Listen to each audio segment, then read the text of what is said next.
नमस्कार मंडळी, श्री स्वामी समर्थ. तर 25 जुलै रोजी येणारी आषाढी एकादशी, देवशनी एकादशी हा अत्यंत पवित्र आणि शुभ मानला जाणारा दिवस आहे. या दिवशी भगवान विष्णू आणि माता लक्ष्मीची पूजा केली जाते. जर मुला मुलींच्या लग्नात अडचणी येत असतील, उपवर मुलांचे विवाह जमण्यात विलंब होत असेल किंवा सतत अडथळे येत असतील, तर आषाढी एकादशीला विड्याच्या पानावरील हा विशेष उपाय अत्यंत प्रभावी मानला जातो. मंडळी, ही संपूर्ण माहिती जाणून घेण्या अगोदर तुम्ही चॅनलवरती नवीन असाल तर चॅनलला सबस्क्राईब करा. व्हिडिओ पाहत असताना व्हिडिओला लाईक करा. त्याचप्रमाणे श्री स्वामी समर्थ अशी कमेंट करा. तर मंडळी, आजच्या काळामध्ये मनासारखा जोडीदार मिळण्यास अनेक समस्या ह्या येत असतात. बऱ्याच वेळा लग्नाचे वय निघून जाते तरीही विवाह जमत नाही. या गोष्टींची सर्वाधिक चिंता मुला मुलींच्या आई वडिलांना असते, कारण ते खूप उपाय आणि सेवा केलेले असतात, परंतु कोणताही उपाय हा कामी येत नाही आणि मुलांचं लग्न हे ठरत नाही. त्याच्यामुळे आई वडिलांना खूप असं टेन्शन येतं. त्यांची मुलं दिसायला छान आहेत, चांगली जॉब करत आहेत, तरी देखील लग्न ठरत नाही. तर बघा, हे सर्व का होत असतं? कारण मुलांच्या कुंडलीमध्ये मंगल दोष आहे, राहू केतू, शनीची काही 7.5 आहे किंवा कालसर्प दोष आहे. तर हे सर्व असल्यामुळे मुलांच्या लग्नात विघ्न येत असतं. लग्न वेळेवर न जमणं हे सर्व मुलांच्या कुंडलीमध्ये असलेल्या दोषांमुळे होत असतं. परंतु आज मी तुम्हाला हा उपाय सांगणार आहे. तर हा उपाय अत्यंत साधा, सोपा परंतु अत्यंत प्रभावी उपाय आहे. या उपायामुळे मुलांच्या कुंडलीमध्ये नजर दोष असू दे, पितृदोष असू दे, कालसर्पदोष असू दे, राहू केतू शनीची 7.5 असेल तर ती दूर होईल आणि मुलांचं लग्न हे लवकरात लवकर ठरेल. म्हणजे 11 दिवसामध्ये मुलांच्या कुंडलीत लग्नाचे योग निर्माण होतील आणि 21 दिवसामध्येच मुलांचं लग्न ठरेल. तर मंडळी, आपल्याला हा जो उपाय करायचा आहे, तर या उपायासाठी आपल्याला काय काय साहित्य लागणार आहे ते देखील आपण थोडक्यात पाहूया. तर आपल्याला या उपायासाठी एक अखंड स्वच्छ विड्याचं पान, कुठेही फाटलेलं नसावं, देठ असावा असा विड्याचं पान घ्यायचं आहे. थोडी हळद, कुंकू, 1 रुपयाचं नाणं, 1 अखंड सुपारी, अक्षता थोडेसे घ्यायचे आहेत. अक्षता घेता वेळेस त्या व्यवस्थित घ्यायच्या आहेत, तुटलेल्या वगैरे घ्यायचे नाही. तसेच आपल्याला 2 लवंगा घ्यायच्या आहेत, फुलवाल्या लवंगा घ्यायचे आहेत आणि 2 हिरव्या वेलच्या घ्यायच्या आहेत. बस एवढंच साहित्य आपल्याला घ्यायचं आहे. आणि एखादा पिवळा कापड असेल छोटासा तर तो देखील तुम्हाला घ्यायचा आहे. तर तुम्हाला आता प्रश्न पडेल की हा उपाय कधी करावा? तर हा उपाय 25 जुलै रोजी आषाढी एकादशीच्या दिवशी सकाळी तुम्हाला शक्य असेल तर सकाळी हा उपाय करू शकता किंवा संध्याकाळी प्रदोष काळामध्ये देखील केला तरी देखील चालेल. तुम्हाला ज्यावेळेस शक्य असेल त्यावेळेस तुम्ही करू शकता. हा उपाय कोणी करावा? तर हा उपाय स्वतः मुलगा किंवा मुलीने केला तर अतिशय उत्तम आहे. परंतु आजकाल आपण पाहत असतो की मुलांना इतका वेळ नसतात. मुले जॉब करत असतात किंवा व्यवसाय करत असतात, त्या निमित्ताने मुले बाहेर राहत असतील तर मग घरातील कोणत्याही सदस्याने मुलांच्या लग्नासाठी हा उपाय करायचा आहे. मुलाच्या आईने केलेला चालेल, मुलाच्या बहिणीने केलेलं चालेल किंवा मुलाच्या बहिणीने केलेलं चालेल, भावाने केला तरी चालेल. घरातील कोणत्याही सदस्याने मुलांच्या लग्नासाठी हा उपाय करायचा आहे. मी तुम्हाला विड्याच्या पानाचं थोडक्यात महत्त्व सांगत आहे. तर बघा, पुराणानुसार समुद्र मंथनाच्या वेळी जे अमृत निघाले त्या अमृताचे काही थेंबामधून नागवेलीच्या विड्याच्या पानाची उत्पत्ती झाली. या पानाच्या वेगवेगळ्या भागामध्ये विविध देवी देवतांचा वास असतो असे मानले जाते. तर पानाच्या अगोदरच्या भागात म्हणजे टोकावर माता लक्ष्मी राहते. देठामध्ये यमराज आणि मृत्यूचे देव राहतात. म्हणून पूजेत देठ असतो तर तो तोडत नाही किंवा देठ देवाकडे करतात. पानाच्या मधोमध माता सरस्वतीचा वास असतो. पानाच्या डाव्या बाजूला माता पार्वती आणि उजव्या बाजूला भूदेवी वसलेली असते. आध्यात्मिक दृष्टी विड्याच्या पानात वातावरणातील सात्विक लहरी आणि सकारात्मक ऊर्जा शोषून घेण्याची प्रचंड क्षमता असते. म्हणून कलश स्थापनेच्या वेळी कलशाच्या मुखावर आंब्याच्या पानासोबत किंवा ऐवजी विड्याची पाने ठेवली जातात, ज्यामुळे घरातील नकारात्मकता दूर होते. बघा, आपल्याला लवंग आणि वेलची देखील घ्यायची आहे. तर लवंग हे देवी लक्ष्मी आणि विष्णू भगवंतांना अतिशय प्रिय आहे. तर हिरवी वेलची ही बुध आणि शुक्र ग्रहाशी संबंधित मानली जाते. म्हणूनच शुक्र ग्रहाला विवाह, प्रेम आणि वैवाहिक सुखाचा कारक मानले गेले आहे. त्यामुळे वेलची ठेवल्याने मुलांच्या कुंडलीतील विवाह योग मजबूत होतात. तर मंडळी, तुम्हाला एकादशीच्या दिवशी सकाळी लवकर उठायचं आहे, आंघोळ वगैरे करून घ्यायचे आहे, स्वच्छ कपडे घालायचे आहेत. शक्य असेल तर पिवळे कपडे किंवा शुभ्र कपडे तुम्ही घालू शकता.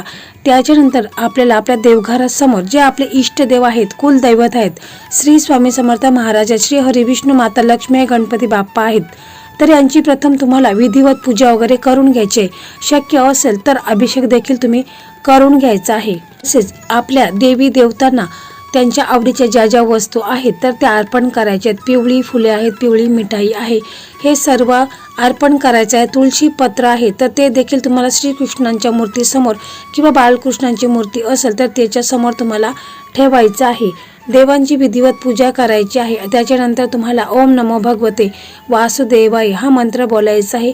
त्याच्या अगोदर आपल्याला तुपाचा दिवा लावून घ्यायचा आहे. त्या दिव्यामध्ये तुम्हाला चिमूटभर हळद टाकायची आहे आणि एक अखंड लवंग आणि एक वेलची टाकायची आहे. मग तुम्हाला ओम नमो भगवते वासुदेवाय, ओम नमो भगवते वासुदेवाय या मंत्राचा तुम्हाला 11 वेळा जप करायचा आहे किंवा ओम ब्रह्म बृहस्पते नमः हा देखील मंत्र तुम्ही बोलू शकता. नंतर आई जर हा मुलांसाठी उपाय करत असेल तर आईने आपल्या मुलांच्या लग्नासाठी प्रार्थना करायची आहे. श्री हरिविष्णू माता लक्ष्मीला, गणपती बाप्पांना, श्री स्वामी समर्थ महाराजांना, कुलदेवतेला प्रार्थना करायची आहे की माझ्या मुलांच्या कुंडलीत जे काही दोष निर्माण झालेले आहेत तर ते दूर होऊन माझ्या मुलांचं लग्न हे लवकरात लवकर ठरू दे.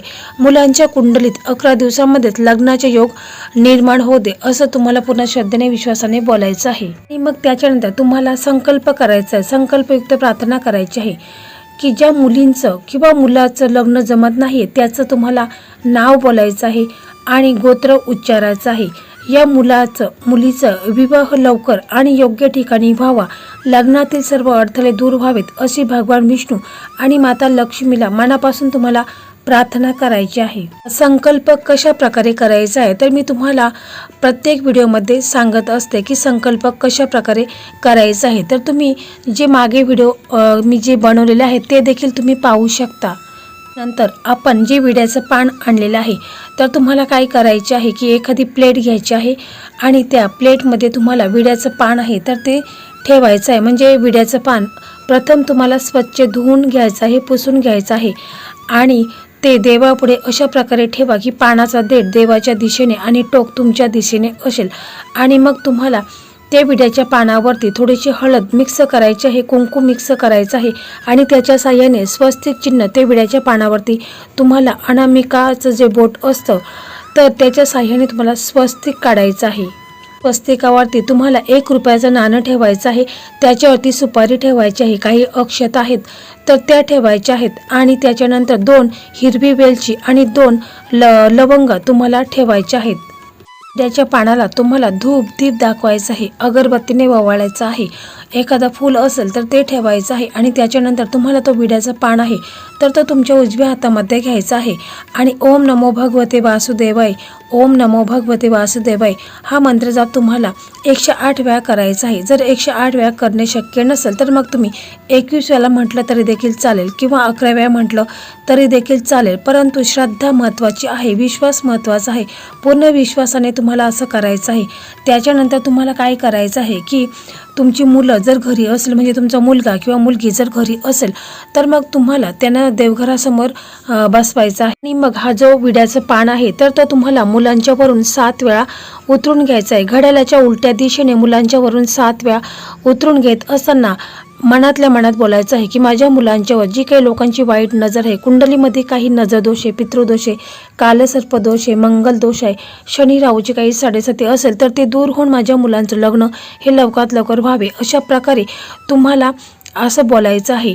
आणि मग जर तुमची मुलं घरी नसतील तर मग काय करायचं तर बघा, तुम्हाला मुलांचा फोटो घ्यायचा आहे आणि त्या फोटोच्या वरून तुम्हाला 7 वेळा हे विड्याचं पान उतरून घ्यायचं आहे घड्याळाच्या उलट्या दिशेने आणि मग त्याच्यानंतर तुम्हाला हे जे विड्याचं पान आहे तर ते विड्याचं पान तुम्हाला देवघरामध्ये, आपण जर ही पूजा सकाळी केली असेल तर मग पूर्ण दिवसभर तुम्हाला देवघरासमोरच ठेवायचं आहे, देवघरामध्ये ठेवायचं आहे. किंवा जर तुम्ही संध्याकाळी पूजा केली तर पूर्ण रात्रभर हा जे पान आहे तर तुम्हाला देवघरामध्ये पाण्यामध्ये ठेवायचं आहे. नंतर तुम्हाला काय करायचं आहे की दुसऱ्या दिवशी तुम्ही हे विड्याचं पान आहे तर ते तुम्हाला एखाद्या वाहत्या पाण्यात विसर्जित करू शकता. म्हणजे नदी असेल, तलाव असेल, विहीर असेल तुमच्याकडे तर तिथे हे तुम्ही विसर्जित करायचं आहे. त्याच्यामधील जो 1 रुपयाचं नाणं असेल तर ते तुम्ही त्या मंदिरामध्ये दानपेटीत ते तुम्हाला ठेवायचं आहे.